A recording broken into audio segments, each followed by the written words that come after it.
यानी मज़मून क्या है जिस पे हम लोग बात कर रहेंगे, जो कोर्स में हमारे दाखिल है कि मज़मून की शुरुआत किस तरह से करनी चाहिए, किस किस नवैयत के या किन किन मौज़ूआत पे मज़मून लिखे जा सकते हैं। जैसे तारीख़ी मज़मून हो सकता है, सियासी मज़मून हो सकता है, मज़हबी हो सकता है, अखलाकी हो सकता है, इस्लाही हो सकता है, निस्वानी। हाँ, बहुत सारे ऐसे इस तरह से टॉपिक्स हैं जिस पे हम लोग अलग-अलग मौज़ूआत पे मज़ामीन लिखते हैं। मज़ामीन दुनिया के गोशे-गोशे में अलग-अलग ज़बान के जानने वाले, अलग-अलग ज़बान के बोलने वाले मज़ामीन लिखते रहते हैं, जिनके मज़ामीन हम और आप बराबर पढ़ते रहते हैं। कुछ लोगों के मज़ामीन तर्जुमा होकर के हम तक आते हैं और हम उसको पढ़ते हैं। अब जैसे बहुत सारी बातें अगर की जाएँ तो देश-विदेश यानी मुल्क और बैरून मुल्क में जो बहुत अच्छे मज़मून निगार हुए, वो अलग-अलग कोर्स में शामिल भी हो गए।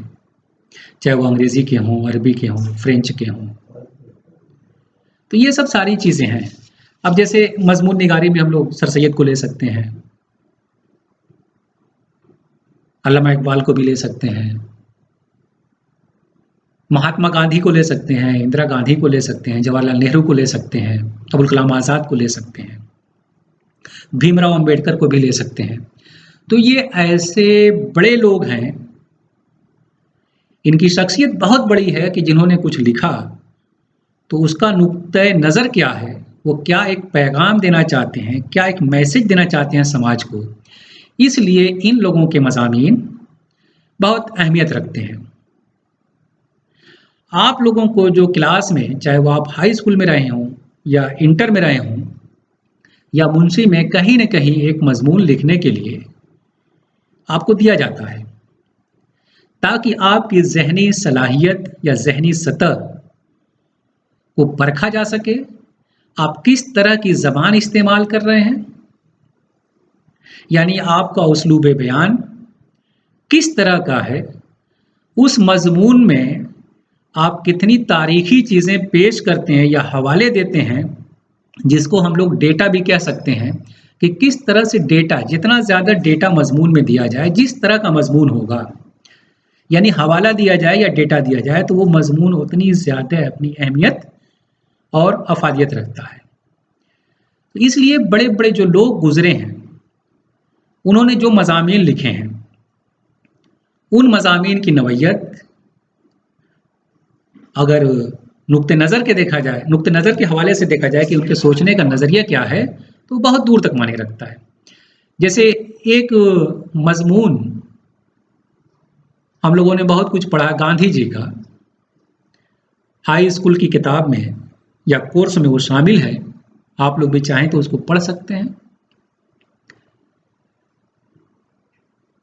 और दूसरे लोगों के भी, जैसे लाइट ऑफ एशिया भी हम लोग पढ़ते हैं, तो कहीं न कहीं एक मज़मून की शक्ल में ही आता है। और सर सैयद के भी बहुत सारे मज़ामीन हैं। जैसा कि अभी अंबेडकर की बात हो रही थी, तो अंबेडकर के भी बहुत सारे ऐसे मज़ामीन हैं, जो कहीं न कहीं हमें समाज बदलने की तरफ इशारा करते हैं। गांधी जी हों, जवाहरलाल नेहरू हों, सब कहीं न कहीं समाजी इस्लाह या समाज में जो बिदअत, तोहूम परस्ती जो आ गई थी, उसके खिलाफ जो अपना मूवमेंट चलाते हैं, और उन्हीं मूवमेंट को अपने मज़ामीन के ज़रिए अखबारों के ज़रिए हम तक पहुँचाने की कोशिश करते हैं। तो मज़ामीन अलग-अलग तरह के हो सकते हैं, लेकिन हम लोगों के कोर्स में, अगर कोर्स की बात की जाए, तो हम लोग ज़्यादातर अदबी मज़ामीन की तरफ तवज्जो करते हैं, ताकि आप लोगों को अदब की जो हुस्न खूबी होती है,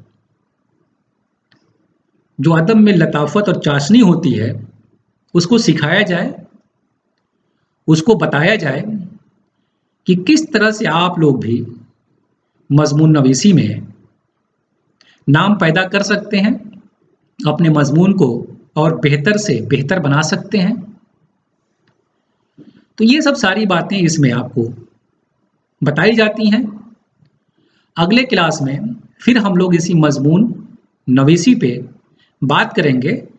यहीं पे अब आप लोगों को अगले क्लास के लिए तैयार रहना चाहिए, ताकि मज़मून नवीसी की क्या-क्या और ख़ासियत हैं, किन-किन पहलुओं पे और ज़्यादा ज़ोर देना चाहिए, उस पे हम लोग बात करेंगे।